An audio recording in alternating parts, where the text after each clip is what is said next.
Good morning, good morning, good morning. Ito ngayon agang-aga, alas 6 pa lang ng umaga, tayo may ginagawa na uli. Ayan, kinalas natin ang ating washing machine dahil ayaw mandar. So subukan natin, nakutkutin ito. At baka magagawa natin ng remedyo. Baka sakaling mapapaandar.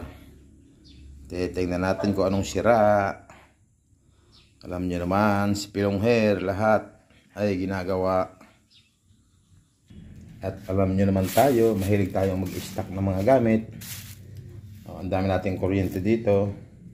Itong kuryenteng ito ay ginagamit ng pag ano sa sasakyan, sa mga kotse. Ngayon mga kaibigan, tapos nating ma-repair, ating tetestingin kung aandar. At saka natin babalik ng ayos.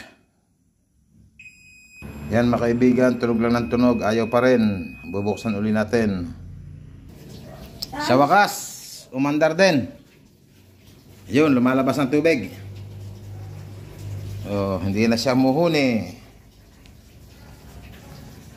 Makakapaglaban na tayo mga kaibigan. Thank you. At nagawa ko rin.